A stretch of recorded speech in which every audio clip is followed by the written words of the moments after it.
What's up, party people?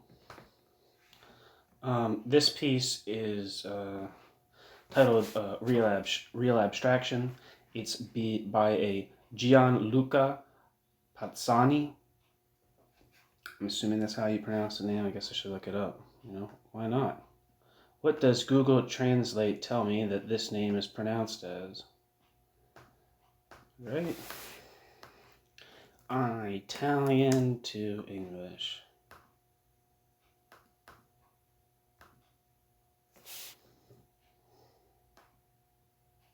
Gianluca Pozzoni. Gianluca Pozzoni. Gianluca Pozzoni. Gianluca Pozzoni. Gianluca Pozzoni. Pozzoni. Gianluca Pozzoni. There we are. That's how you pronounce the name according to Google Translate. Alright. So, introduction. Karl Marx never used the term, quote, real abstraction, end quote, in his political or unpublished work. Nevertheless, Karl Marx used similar expressions to characterize the conversion of labor activity into exchangeable goods within capitalist production. In Karl Marx's A Contribution to the Critique of Political Economy of 1859, Marx argued that to determine the exchange value of a commodity, all labor that is necessary to its production must be quantifiable. Different kinds of labor, for example, the labor of a shoemaker, miner, spinner, painter, and so on, must be reduced to the mere quantitative expenditure of muscles, nerves, brain, and so on. Only in this way can the exchange value of produced commodities be measured by the average labor which, in a commodity-producing society, the average person can perform. This reduction of labor activity to labor time, Marx wrote, quote, appears to be an abstraction, but this reduction of labor activity to labor time is an abstraction which is made every day in the social process of production, end quote. Marx, 1859. As a consequence, the resolution of all commodities into labor time is, quote, no greater an abstraction and is no less real than the resolution of all organic bodies into air, end quote. Marx, 1859. Not too dissimilarly, in Marx's 1857 Introduction to the Outlines of a Critique of Political Economy, or the Grundrisse, Marx spoke of labor as a, quote, abstraction that is nonetheless, quote, true in practice, end quote, within capitalist society. In criticizing the way classical economists casually use the abstract category of, quote, labor to designate productive human activity in all society, Marx observed that this concept only corresponds to a concrete social entity within specifically capitalist societies. The concept of, quote, labor, as such, designates productive activity, regardless of both the individuals carrying it out and the particular kinds of labor being performed. However, Marx noted, it is only under capitalism that labor has ceased in practice, quote, to be tied with the individuals in any particularity, end quote. Marx. In a capitalist form of society, quote, individuals easily pass from one kind of labor to another, the particular kind of labor being accidental to them and therefore indifferent, end quote. Therefore, it is only in bourgeois capitalist society that, quote, the abstract category, quote, labor as such, labor sans phrase, the point of departure of modern bracket political and bracket economy, is first seen to be true in practice. The simplest abstraction which plays the key role in modern bracket political and bracket economy, and which expresses an ancient relation existing in all forms of society, appears to be true in practice in this abstract form only as a category of the most modern society, end quote. Marx.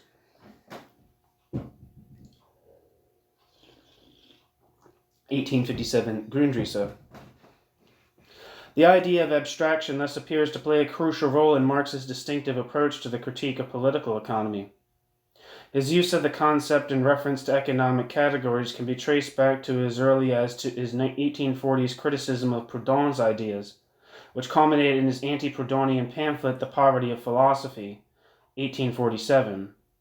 Although Marx's economic work from that period can be seen in many important respects as a mere critical application of classical political economy to issues at the center of the political debate, see E.G. Heinrich, 2017, at that time he had nonetheless developed an early critique of the ahistorical use of economic categories on the part of bourgeois economists, which he would expand into a fully fledged critique of political economy beginning in the 1950s.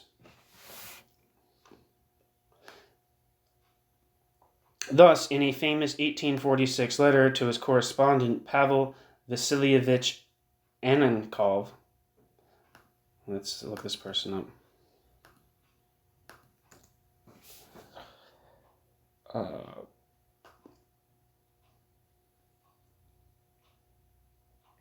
Pavel Annenkov, who lived from 1813 to 1887, was a significant Russian Empire literary critic and memoirist.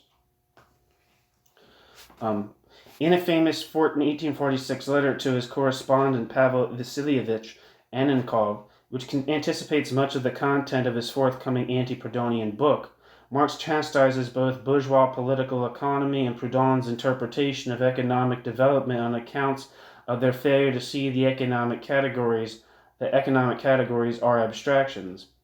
For Marx, Proudhon, quote, falls into the error of bourgeois economists who regard those economic categories as eternal laws and not as historical laws, which are laws only for a given historical development, a specific development of the productive forces.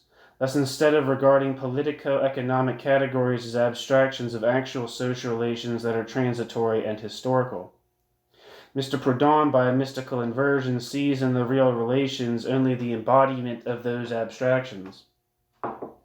Those abstractions are themselves formulas which have been slumbering in the bosom of God the Father since the beginning of the world, end quote. Marx, 1846. The passage testifies to the pivotal role that the idea of abstraction played in the development of Marx's critique of political economy from an early stage. C. O. Kane, 2020. However, the import of Marx's early reference to the method of abstraction for critical purposes should not be taken too far. At this stage, Marx's usage of the concept of, quote, abstraction, end quote, plays out primarily, if not exclusively, at the level of methodology. Here, the conceptual value of abstraction lies chiefly in abstraction's capacity to expose the intellectual fallacies of speculative philosophy and classical political economy alike.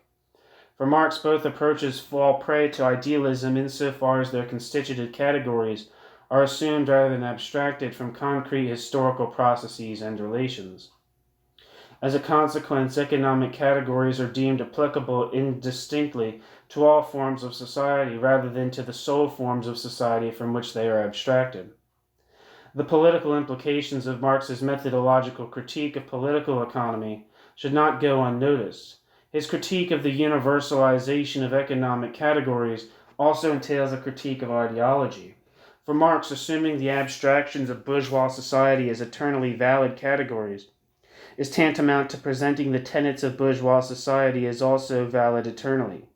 The naturalization of economic categories makes the capitalist mode of production appear eternal, while the method of abstraction implicitly unearths its transiency. The method of abstraction thus paves the way, at least in principle, for the political overcoming of capitalism. Nonetheless, it is only as Marx's methodological critique evolves into a comprehensive scientific approach to political economy that the idea of abstraction reveals its conceptual potential. Section 2. Abstraction and Capital. After his expulsion from France in 1845, Marx spent a few years between Brussels and Cologne before Marx finally found refuge from political persecution in London in the summer of 1849. In London, Marx was able to devote to a more constant study of political economy by availing himself of the British Museum Library. Having intensified his studies by April 1851, Marx was hoping to be able to license a systematic work of political economy for publication soon afterwards.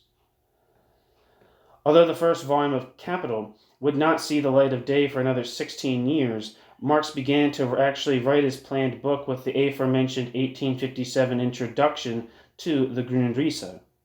In Marx's economic manuscripts from this period, the critique of bourgeois economists has matured into a rational and scientific approach to the study of the capitalist mode of production. As Engels wrote in an instant review of a contribution to the critique of political economy published in 1859, quote, "The purpose of Marx's work cannot simply be a desultory criticism of separate propositions of political economy, or a discussion of some economic issue or other in isolation. On the contrary, Marx's work is, from the beginning, designed to give a systematic resume of the whole complex of political economy and a coherent elaboration of the laws governing bourgeois production and bourgeois exchange." End quote, Friedrich Engels, 1859. On this basis, the abstractions implicitly assumed by bourgeois economists correspond to abstractions in the reality of bourgeois production and exchange. This is what has become known in the subsequent Marxist vernacular as, quote, real abstraction, end quote. Let us return briefly to Marx's economic manuscripts from the late 1850s. A contribution to the critique of political economy published in 1859 opens, like Capital, with the famous observation that the wealth of bourgeois society presents itself as, quote, an immense accumulation of commodities, end quote, and proceeds to explain the distinction between the, quote, use value and the, quote, exchange value of those commodities. As we have already seen, this is where abstraction enters the equation. As exchange values of different magnitudes, Marx argues, different amounts of commodities such as 1 ounce of gold, half a ton of iron, 3 bushels of wheat, and 3 yards of silk, quote, represent, bracket, Darstellen, end bracket, larger or smaller portions, larger or smaller amounts of simple, uniform, abstract, general labor, which is the substance of exchange value, end quote. Marx.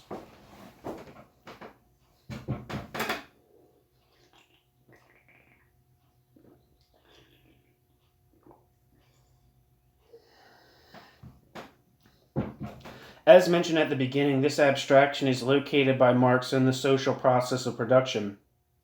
The abstraction of the labor time contained in a commodity is, quote, the labor time necessary for that commodity's production, namely the labor time required under the generally prevailing conditions of production to produce another unit of the same commodity, end quote. For this reason, abstract labor is referred to as, quote, average labor, end quote, and as, quote, social labor, end quote. Marx, 1859. The, quote, reality, end quote, of this abstraction is analyzed at length in the first volume of Capital, the only one that Marx published in his lifetime. Labor, writes Marx in the first chapter, assumes a social form, quote, from the moment that men in any way work for each other, end quote. The commodity form acquires an exchange value alongside a use value on account of, quote, the peculiar social character of the labor that produces them, end quote. Marx. Let us see how. In bourgeois society, producers are private individuals who work independently of each other and only come into social contact when they exchange the products of their labor. Commodities are the social product of the dressmaking, tailoring, shoemaking, sewing, hat-making, and so on of private individuals. At the same time, private individuals do not produce commodities in isolation by their own means, but only as part of an integrated system of production. In a commodity-producing system, individuals must sell their labor power to the owners of the means of production in order to be able to work and produce commodities. This is where abstract labor emerges. Through the exchange of labor power for money, private labor enters the commodity-producing process and therefore becomes social labor. Labor power is exchangeable because it is a commodity too. That is, it has an exchange value. The amount of its exchange value, like that of the exchange values of all commodities, is determined by the labor time that is socially necessary to produce it under the conditions prevailing at the time. In its turn, the socially necessary labor time is determined through what Marx calls the, quote, subsumption of labor under capital, end quote.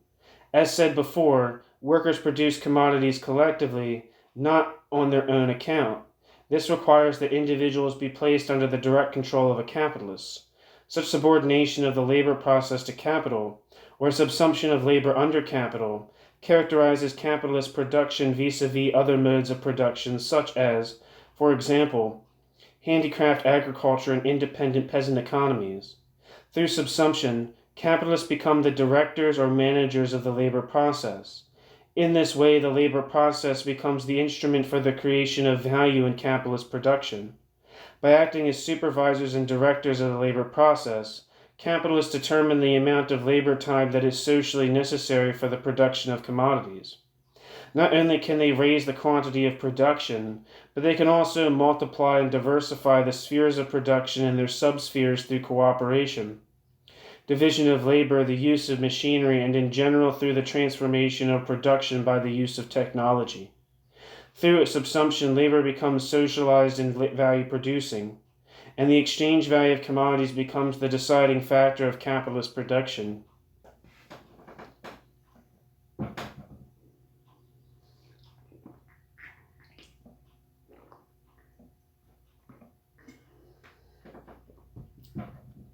The reality of the value abstraction thus resides ultimately in the social relations of capitalist production, that is, in the social position of the agents of capitalist production in relation to each other.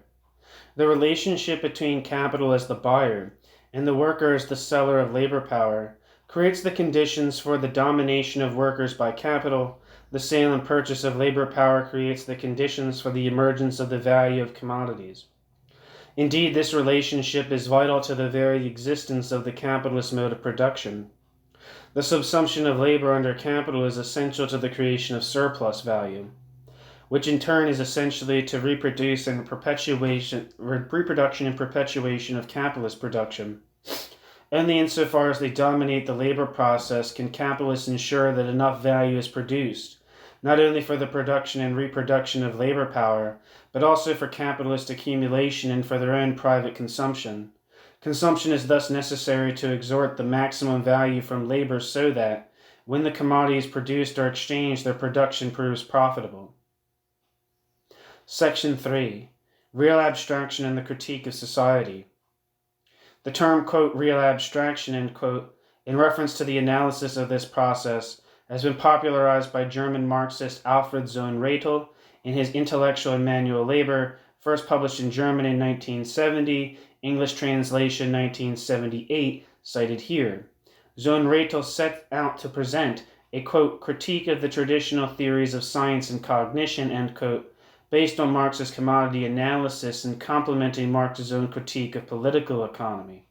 In particular, Sohn-Rethel argues that the principles of thought basic to science and cognition emerge with the growth of commodity production as a consequence of the structuring of society into a coherent network of relations, which Sohn-Rethel calls the, quote, social synthesis, end quote. For Sohn-Rethel, the social synthesis in a commodity-producing society is made possible by the function of money as a, quote, general equivalent, end quote. To use Marx's expression, and it is from the formal characteristics of money that the categories of thought are formed. The abstractions of thought arise socially from the abstraction of exchange. As a general equivalent, money determines the proportion in which commodities are exchanged. Therefore, it is money that makes labor exchangeable and turns it into a commodity, making it, quote, abstract labor, end quote. Sohn-Rethel, 1978. This abstraction, Sohn-Rethel comments, quote, must be viewed as a real abstraction, resulting from spatio-temporal activity, end quote. Insofar as it implies the negation of the quality and physical reality of use and use value, Sohn-Rethel argues, the exchange of commodities is an abstraction, but the exchange of commodities is an abstraction that, quote, in no way lacks physical reality itself, end quote. Sohn-Rethel, quote, exchange involves the movement of the commodities in time and space from owner to owner and constitutes events of no less physical reality than the activities of use which it rules out, ... It is in its capacity of a real event in time and space that the abstraction applies to exchange. It is in its precise meaning a real abstraction, and the, quote, use, end quote, from which the abstraction is made encompasses the entire range of sense reality, end quote. Alfred Sohn-Rethel, 1978. Now, for Sohn-Rethel, all cognition emerges when real abstraction assumes conceptual form. What characterizes intellectual activity, Sohn-Rethel argues, is the use of non-empirical, quote, pure, end quote, concepts. However, this type of activity does not exist unless it is separated from manual labor. Intellectual activity is the product of the social system of the division of labor. Only in commodity-producing societies does a class system emerge in which the educated class can perform exclusively intellectual labor. Intellectual labor thus depends on the social synthesis of commodity-producing society down to its very form. Intellectual activity is a reflection of the social synthesis within a society based on the exchange of commodities. And the, quote, abstractions, end quote, of the intellect are a reflection of the real abstraction of commodity exchange. In the second part of Intellectual and Manual Labor, Sohn-Rethel identifies the origins of Western forms of reasoning, including science and science's technological applications, in the introduction of coinage. According to Sohn-Rethel, the minting of coins in Greek antiquity led to the institution of a monetary economy of which commodity exchange is characteristic, and in which real abstraction becomes dominant. This is the presumed origin of a conceptual mode of thinking based on abstractions, as can be seen in the purely deductive philosophy of the Milesian school, or in that of the great thinkers such as Pythagoras, Heraclitus, and Parmenides. Just as a side note, there's a very good article by, I think his name's Yanis Milos, or John Milos, I think is the, how he, I don't know, translates his name or something like that. But he's a Greek Marxist, and he had a really, I think, in the Marx, Engels, and Marxisms book series that was going for a while, I'm not sure if it's still going or not, put out a book on real abstraction that a number of contributions from various thinkers. And I think one of the strongest ones was Jean Milos, who critiques Sohn-Rethel, arguing that generalized commodity production and the abstraction that would entail, that could develop, would not be something that you could find in this ancient Greek setting, and thus Sohn-Rethel's, it seems like, I can't remember the exact piece, but I think he might be accusing Sohn-Rethel of having like the historicist or logical historical conception of the early chapters of Marx's Capital. And if you're not familiar with the logical historical conception of those chapters, it's a kind of an interpretation of Marx's the early part of Capital, an interpretation of it that was initiated by Engels, which kind of characterizes, the especially the part, I think it's, section 3 of chapter 1 that talks about form analysis, value form analysis, and the commodity form and the money form and all that. Well, Engels basically says, it's like a historical gloss, right? So it's like kind of like a very simplified abstract gloss about an actual historical process, right? So once upon a time there was barter, then there was, one-to-one commodity, and then there was, people started using cows or something like that as like a universal equivalent, and it took some time before money or gold crystallized as the best material expression of socially necessary labor time or something like that, and like basically the historical logical explanation of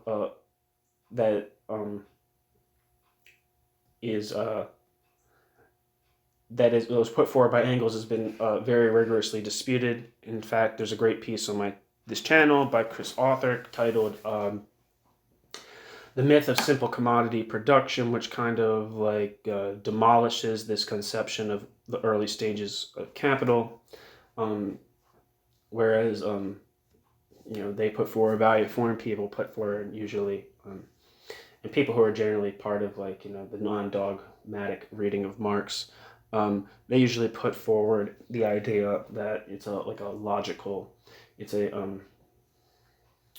kind of a logical argument, a synchronic argument, right? An argument about like what is the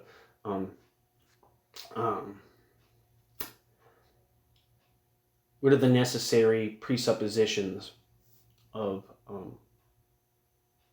I suppose that might be the best way to put it. What are the necessary presuppositions of a society based upon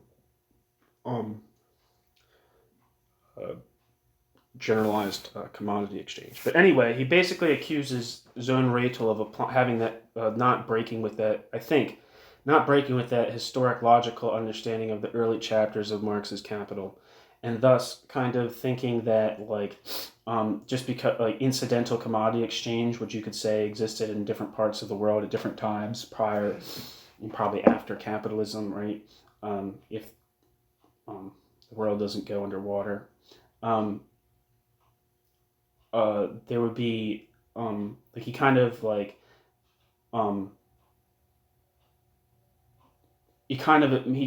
basically says that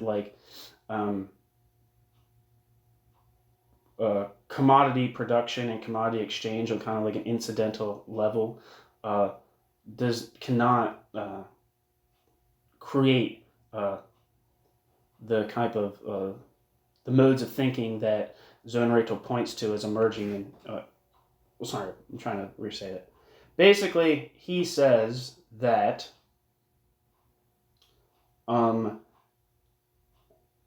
generalized commodity production, generalized commodity exchange, commodity processes of buying and selling only become generalized within a capitalist economy. So, commodity production, this society, which was not characterized by generalized commodity production and exchange, because it wasn't capitalist, could not have so dramatically changed the way people thought about the cosmos or something like that. I don't know. I've read a couple secondary sources on Sohn-Rethel. I read Intellectual and Manuel Weber, and I really haven't gotten much out of it. I feel like I've learned nothing. I feel like I've gotten no closer to understanding what the hell he's about. So treat what I say with a very strong dose of caution. Yeah. What was I going to say? Moving on. Back to the text. I apologize for that. Importantly, Sohn-Rethel does not aim at merely contributing a materialist approach to the history of human cognition. Sohn-Rethel's argument about the correspondence of thought abstraction and real abstraction extends to the very form of Western conceptual categories, which are, in Sohn-Rethel's own words, quote, historical by origin and social by nature, end quote. Sohn-Rethel. Such a, quote, critique of the traditional theories of science and cognition, end quote, is directed primarily at Kantian and neo-Kantian transcendental idealism, and more specifically to the idea that the categories of thought are timeless features of the human intellect. And these categories of thought, I mean, I'm not an expert on Kant, but I wouldn't assume that many of the people who comment on Sohn-Rethel are experts on Kant either. But basically, Kant says you have these 12 necessary categories of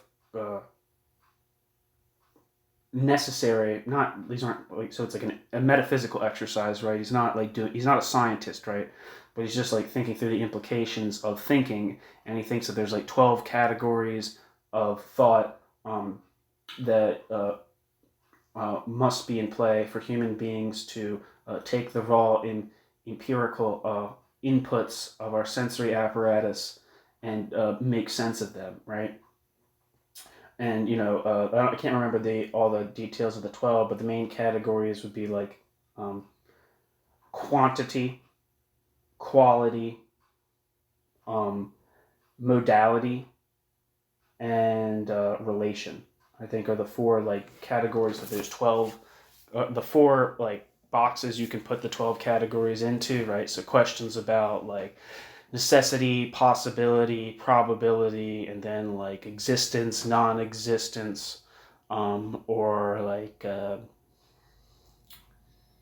was the other ones? Existence, non-existence, one, multiple, unity. Yeah, so there's like all these kinds of like very fundamental like categories of thought, right? Existence, non-existence, that Kant views as necessarily wired into any like rational experience of the world, right? So it's not like it's like he's saying this is necessarily, even if humans didn't exist, if something like humans, like aliens or something like that existed, they would necessarily rely on these categories of thought in order to make sense of the raw categories of intuition, the experience of time and space via a sensory apparatus of some kind. So yes, that's for Kant, right?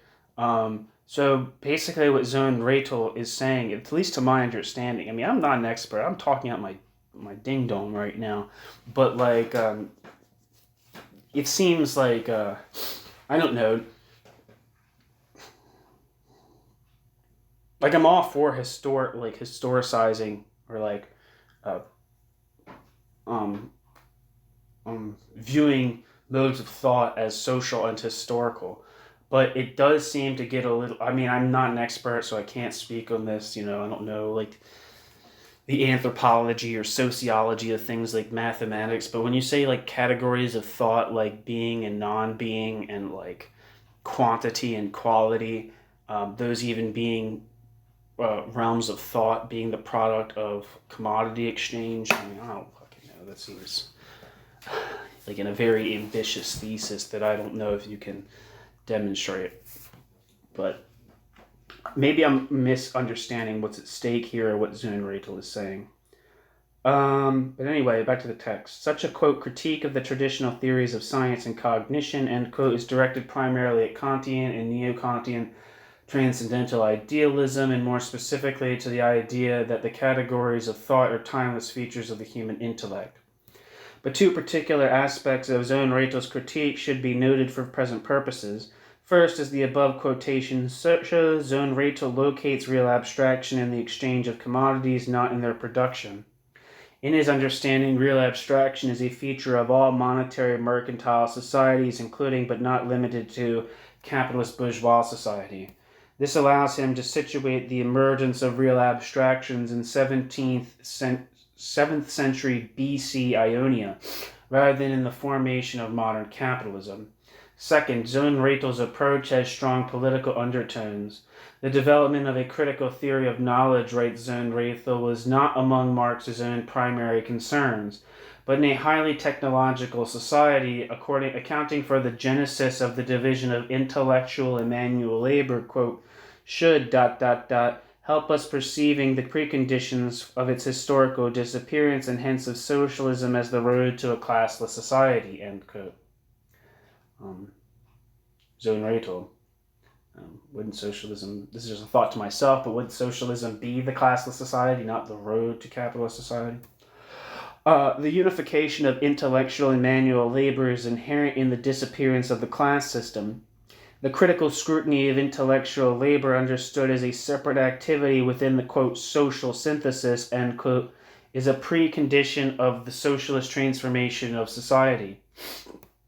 These aspects of Sohn-Rethel's interpretation of real abstraction draw his, quote, critique of the traditional theories of science and cognition, end quote, closer to a, quote, critique of society, end quote, in the sense of Theodore W. Adorno's later philosophy. This affinity is not accidental. Intellectual and Manual Labor was first published in 1970, 1 year after Adorno's death, which was 1969. In fact, it was at Adorno's funeral that Sohn-Rethel met Siegfried Unseld, Adorno's publisher, with Zerkamp, who contracted him for the publication of his book. By that time, however, intellectual manual labor had already been decades in the making. Hello. In 1951, Lawrence Wishart had turned down a long manuscript on intellectual and manual labor on the grounds that it was too unorthodox. Sohn-Rethel self-reportedly began investigating the problem of knowledge from a materialist standpoint as early as during World War I.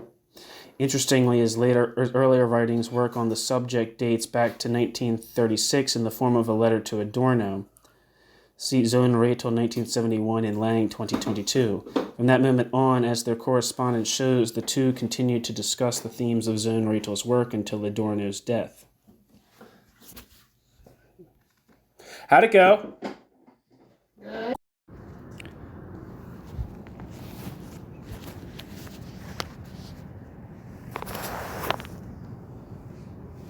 In Negative Dialectics, published in 1966, Adorno speaks approvingly of Sohn-Rethel's interpretation of real abstraction.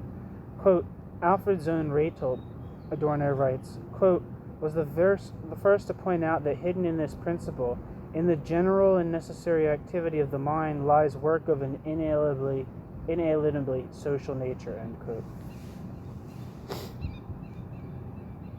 Indeed, Adorno's overall endeavor in Negative Dialectics can be characterized as, quote, a far-sighted, far-reaching critique of society as real abstraction. A, quote, far-reaching critique of society as real abstraction. Bonafelt. In it, the abstraction of exchange is presented as a social force capable of exerting no less than a universal domination of mankind, which, quote, a priori, keeps the subjects from being subjects and degrades subjectivity itself to a mere object, end quote. Adorno. Very much like Sohn-Rethel, Adorno sees real abstraction as translating into an all-encompassing system of social domination that extends far beyond the production and exchange of commodities. In his 1969 introduction to the volume collecting the contributions to the famous dispute about positivism in German sociology, Positivismusstreit, Adorno eloquently writes, quote, the abstraction of exchange value is a priori allied with the domination of the general over the particular, of society over its captive membership.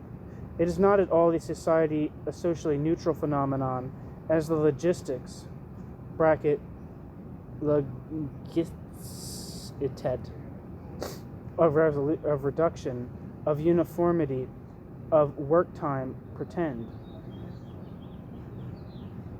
The domination of men over men is realized through the reduction of men to agents and bearers of commodity exchange. The concrete form of the total system requires everyone to respect the law of exchange if he does not wish to be destroyed, irrespective of whether profit in his subjective motivation, whether profit is his subjective motivation or not.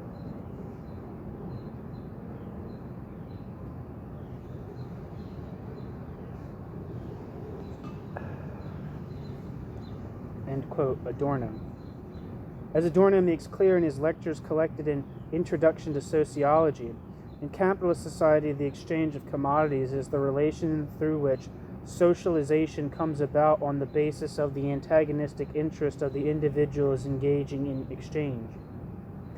The abstraction that materializes in exchange thus appears as the principle that binds together society as a, quote, totality, end quote, Adorno. Hence, the critique of abstraction doubles as a comprehensive critique of the abstract totality of, parenthesis, capitalist, and parenthesis, society.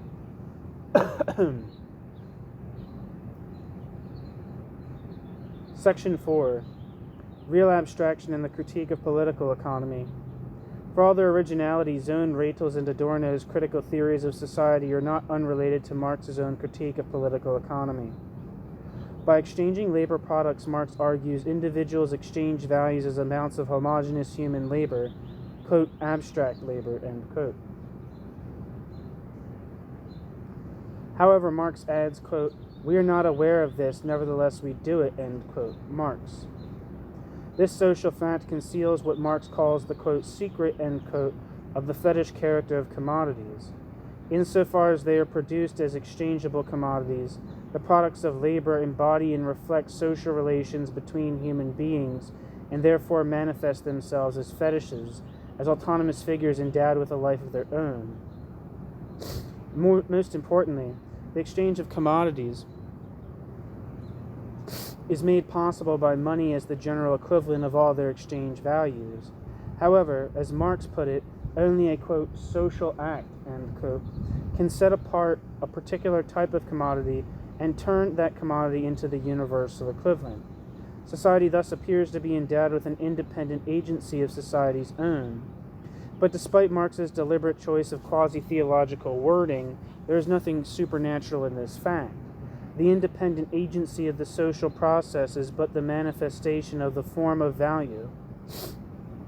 In presenting the, quote, "general formula," end quote, of capital, Marx describes it as a circular movement which, quote, "a commodity is bought with money, and then money is bought with a commodity," end quote. Marx, Capital. Yet Marx dryly comments, this exchange would be, quote, "purposeless," end quote, "absurd," end quote, if a commodity were exchanged for the same amount of money. It would be, quote, "merely a roundabout way of exchanging money for money, the same of the same," end quote. Marx, 1867, Capital.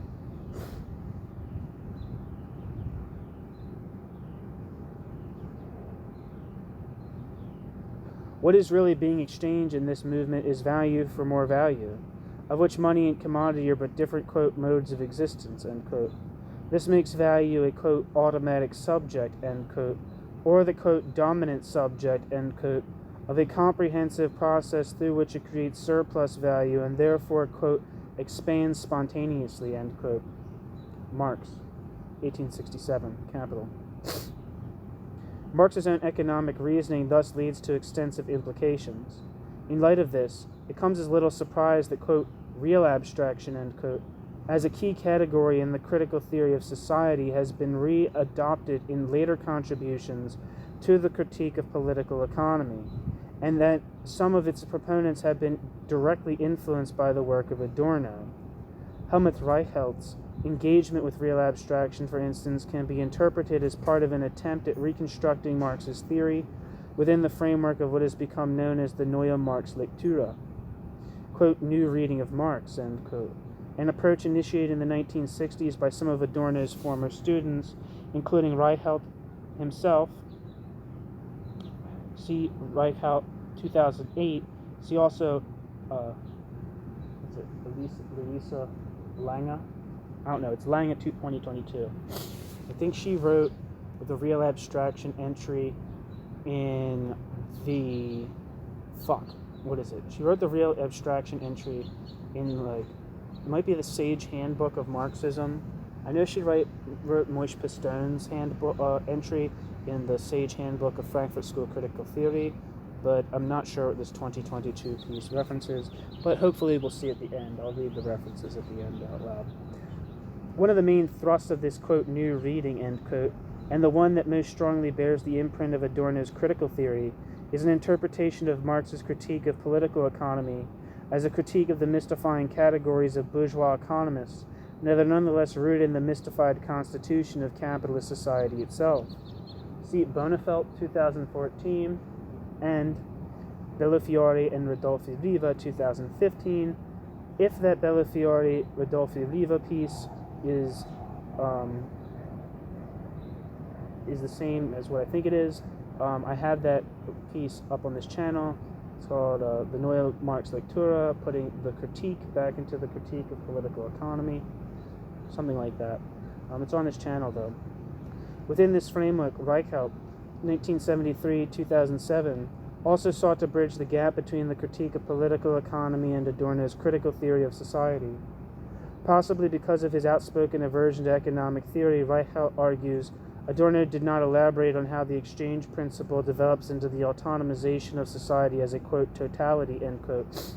Nor did Adorno analyze the central concepts of his critical theory, including, quote, real abstraction, or, as Adorno called it, quote, objective abstraction, end quote. For Helmut Reichelt, the concept of, quote, validity, end quote, is required to bridge this gap and make sense of abstraction as a process that is carried out in exchange through the monetary form of value, without the individuals performing the exchange being conscious of it. Reichelt argues that the concept of, quote, validity, end quote, as used by Marx is different from, quote, recognition, end quote, in that it does not presuppose a conscious agent as its subject, whence its importance in understanding abstraction and the role that money plays in it. As a general equivalent, money expresses the exchangeability of all commodities, yet the character of, quote, general equivalent, end quote, denotes the form of money, not money's sensory objectivity. The general equivalent cannot be directly perceived as such, that is, as money form, or as the monetary form of value. Therefore, the money form can ensure the, quote, acceptance, end quote, of value without the individuals who exchange commodities being conscious of it. This, for Reichelt, is the true nature of real abstraction. Through real abstraction, the exchange principle can become autonomous from the individuals who actually exchange commodities, thereby developing into an overarching social totality that dominates them. Not too dissimilarly from Reichelt's intention, Moishe Postone also engaged in what he described as a, quote, reinterpretation of Marx's critical theory, end quote, in his seminal Time, Labor, and Social Domination. Like Reichelt, Postone attempts to remedy what he sees as certain faults of critical theory as canonized by Adorno and other members of the Frankfurt School. In particular, Postone sees the characteristic political pessimism of the Frankfurt School as fueled by a combination of misapprehensions of Marx's critical theory and theoretical inconsistencies, such as pertain, for example, to Adorno's theory of society as a vaguely defined, quote, totality, end quote.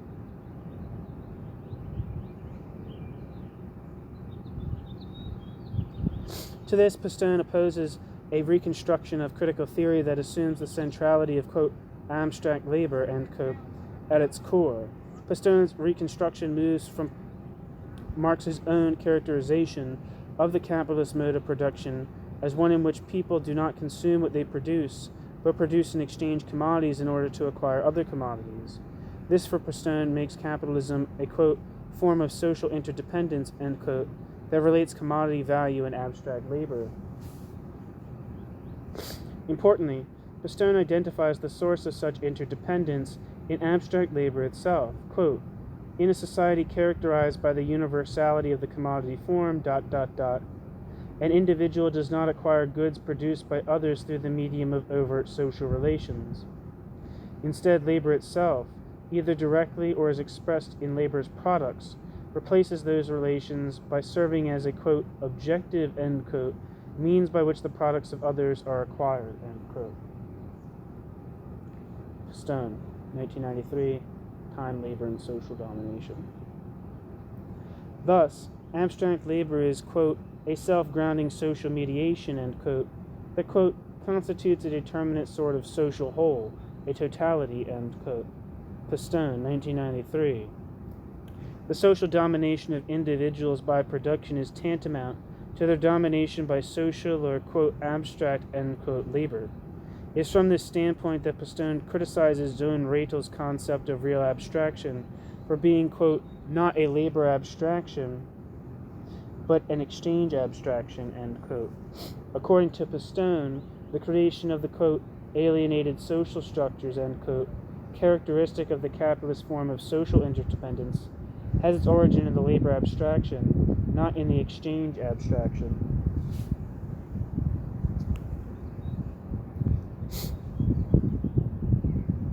Section 5, New Developments. It's a beautiful day.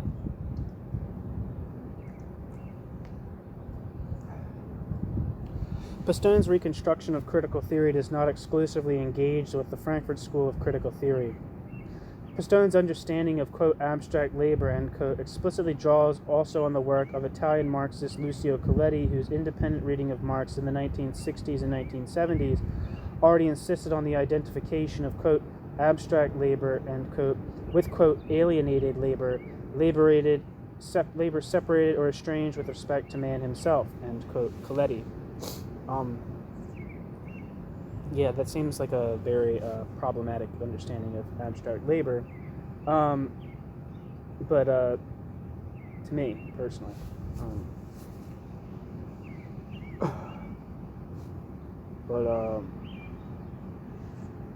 Yeah. What was I going to say? Oh yeah, but I have a piece by Coletti called The Marxism, the Second International up on the channel, so if you're interested in knowing more about Lucio Coletti, check him out. Thus, the recasting of the critique of society as a critique of political economy via the critique of real abstraction is not exclusive to the Neue Marx-Lektüre. Chris Arthur's critical theory, for instance, converges with the reading proposed both by Coletti and by the Neue Marx-Lektüre. See Micheloni and Arthur, 2018. Yet it borrows most directly from Hegel's logic. For Arthur, Marx did not simply, quote, coquette, end quote, with Hegel's peculiar mode of thinking as self-professed, quote, pupil of that mighty thinker, end quote. Marx, Capital, 1867. Marx adopted both the categories of Hegel's logic and Hegel's view of the categories as, quote, pure categories independent of any contingent empirical instantiation, end quote. According to the author, this idealist ontology is the necessary complement to Marx's critique of political economy.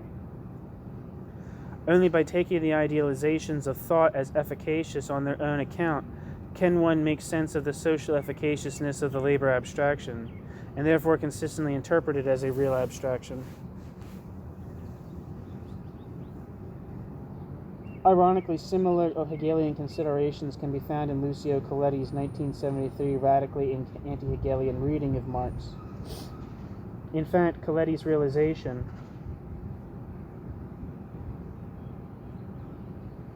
that Marx's approach was irreducibly Hegelian at its core would later lead him to the rejection of Marxism as a speculative and anti-scientific philosophy. See Coletti, 1975. More recently, however, other authors have insisted positively on this, quote, Hegelian, end quote, reading of real abstraction for the sake of reconstructing Marx's critique of political economy. Roberto Finelli, for instance, agrees with Arthur's idealist reading of abstraction and even presents Capital as rooted in a, quote, spiritualist, end quote, ontology. According to Finelli, abstraction cannot be perceived in abstraction's concrete determination, but only as part of an ideal totality. However, Finelli criticizes Arthur for locating abstraction in the sphere of monetary exchange. According to him, the abstraction of labor in postmodern society is performed by capital not in the form of money, but in the form of an impersonal machine that dominates the, quote, mental informational, end quote, component of labor. See Finelli, 2007. Michael Heinrich, in 2017, also views the labor abstraction as a real abstraction made in the commodity exchange through a process of, quote, a posteriori socialization, end quote. Nachträgliche Vergesellschaftung of private labors. Riccardo, Bellofiore emphasizes instead the role of the banking system in financing the initial purchase of labor power on the part of capitalist firms, and therefore in, quote, anti-validating, end quote, labor power. However, like Coletti and Arthur, Bellofiore insists on a, quote, Hegelian, end quote, reading of capital as the subject of the process of real abstraction. Although Heinrich does not subscribe to a strictly Hegelian reading of Marx's concept of abstraction, Heinrich's perspective converges with Bellofiore's in placing his reconstruction of Marx's critique of political economy within a broader monetary framework. Their conclusions differ in that Heinrich sees the monetary socialization of labor, or its abstraction, as something that happens a posteriori, in exchange rather than a priori, through informational domination, as per Finelli, or throughout the completion of a, quote, macro-monetary, end quote, process. As per Bellofiore, according to Bellofiore, the sale of commodities in the sphere of circulation is the final monetary step that completes the validation process, which begins with finance to production.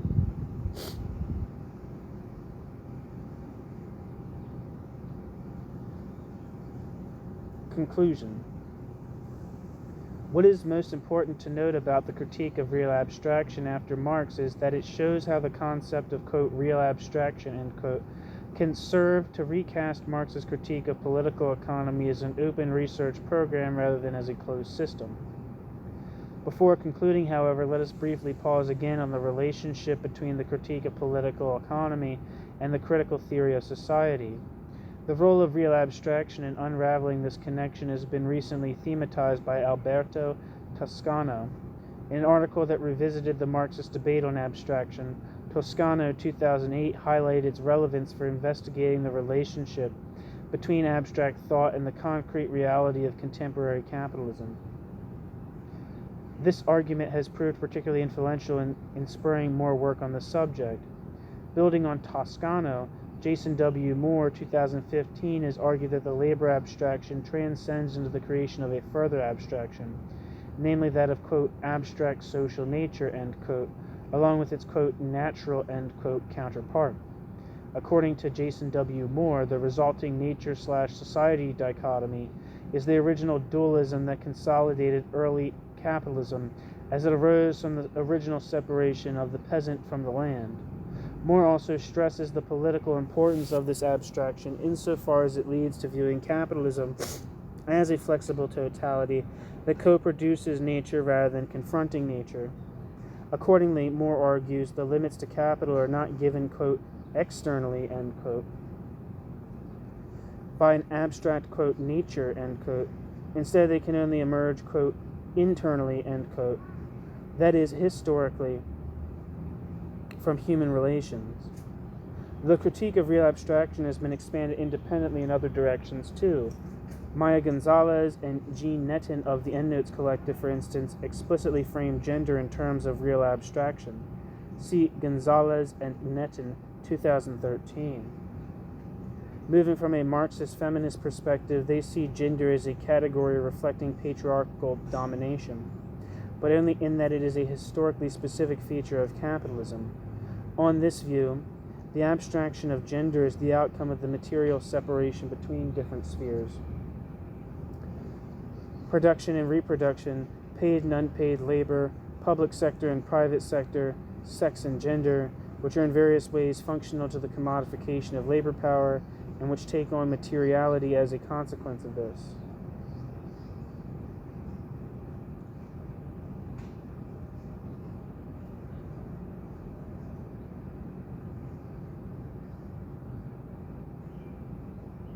The creative application of real abstraction to domains other than the critique of political economy is hardly peculiar to the most recent developments of critical theory. In the 1970s, Henri Lefebvre already broadened Marx's notion of real abstraction, or as he calls it, quote, concrete abstraction, end quote, to include the production of space as the site in which social relations materialize and acquire social power. But the list of modern contributions to the critique of real abstraction can also be extended to those authors who critically applied the idea of abstraction in ways that are less directly related to the above lineage of thinking. See, for example, Louis Althusser, 1969, Jameson, 1981, Zizek, 1989, Leclau, 2000, to name but the most renowned, as well as a variety of recent interventions in the current debates, such as Virno, 2004, Bonafelt, 2014, Christian Lotz, 2014, Bondar and Toscano, 2015, Toscano, 2017, Moreno, 2019, Sorrentino, 2019. On the one hand, the fact that the concept of real abstraction regularly rekindles intellectual debates attests to the great power that Marx's key concepts continue to exert in the present. On the other hand, this can be seen as a natural outcome of linking the critique of political economy to the critique of capitalist society at large.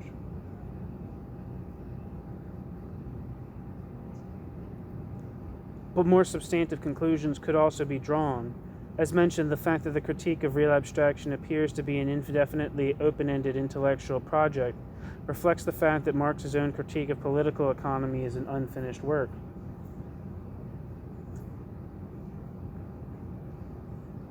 In turn, this is the direct consequence of the ever-changing nature of capitalism as a system of production and societal organization. A red thread running through the contributions overviewed in this chapter is the attempt to update Marx's analysis to the societal changes that occurred since the time of his writing. However, the fact that the nature of capitalism cannot be grasped once and for all may also be due to conceptual alongside historical reasons. If capitalist reality can only be framed as an abstract totality, as the critique of real abstraction seems to assume, then by its very nature it cannot apprehend through any determinate analysis. It cannot be apprehended through any determinate analysis. As Georg Lukács put it, quote, "No path leads from the individual to the totality. There is at best a road leading to aspects of particular areas, mere fragments for the most part, quote, facts, end quote, bare of any context, or to abstract special laws. The totality of an object can be posited if the positing subject is itself a totality."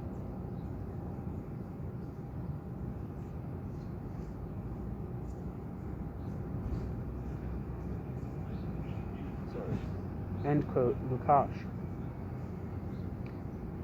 What is meant for a subject to be a totality, Lukács argues, is to preserve the unity of theory and action.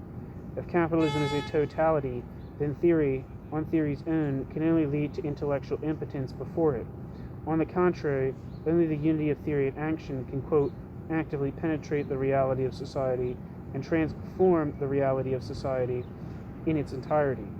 End quote, Lukács.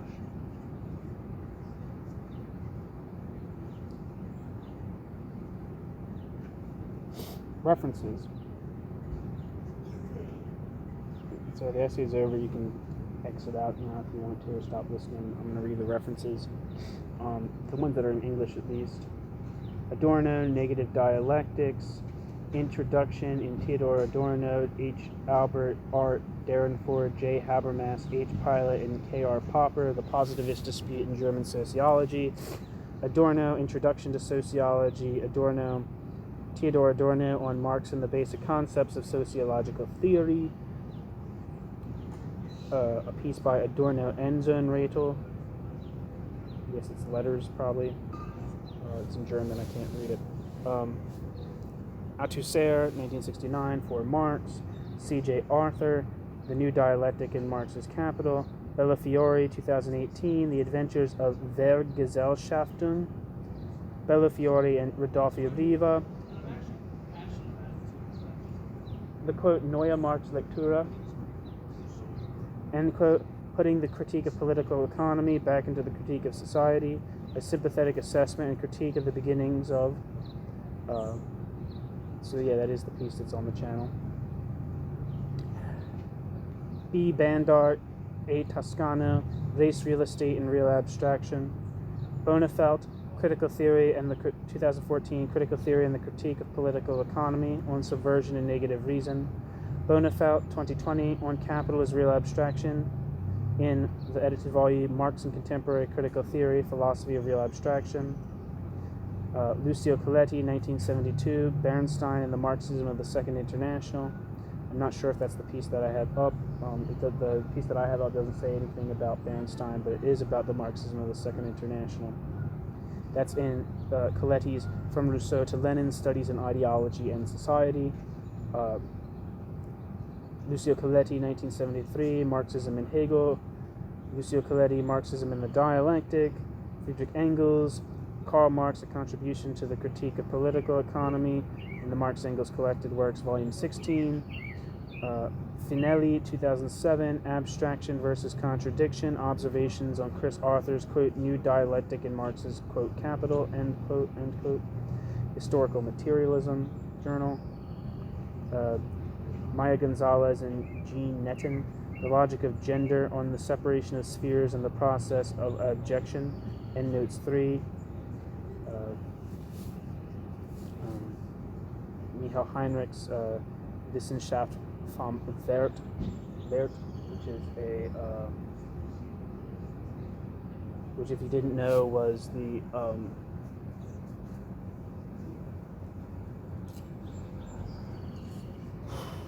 which is the science of logic, but that's been supposed to have been translated into English for a while now, but it hasn't been yet. Jameson, 1981, The Political Unconscious, a narrative of a socially symbolic act. Leclue, Identity and Hegemony, the Role of Universality in the Constitution of Political Logics, in Butler, Laclau, and Zizek's Contingency, Hegemony, Universality, Contemporary Dialogues on the Left. E.L. Lange, Real Abstraction, in Skeggs, Ferris, Toscano, and Bromberg's Sage Handbook of Marxism. Henri Lefebvre, The Production of Space. Christian Lotz, The Capitalist Schema, Time, Money, and the Culture of Abstraction. Georg Lukács, 1971, History and Class Consciousness, Studies in Marxist Dialectics. Marx, Letter to Pavel Vasilyevich Annenkov, 20th of December, 1946, in Marx Engels Collected Works, Volume 38. Marx, The Poverty of Philosophy, Marx Letter to Friedrich Engels, 2nd of April, 1951. Marx, 1857, Introduction, that's the introduction of the Grundrisse. Marx, 1859, A Contribution to the Critique of Political Economy. Marx, 1867, Capital, A Critique of Political Economy, Volume 1. Chris Arthur and L. Micheloni, 2018, The Logic of Capital, Interview with Chris Arthur. J.W. Moore, 2015, Capitalism and the Web of Life, Ecology and the Accumulation of Capital. G. Moreno's edited volume, In the Mind but Not From There, Real Abstraction and Contemporary Art. Chris O'Kane, 2020, The Critique of Real Abstraction, From the Critical Theory of Society to the Critique of Political Economy and Back Again.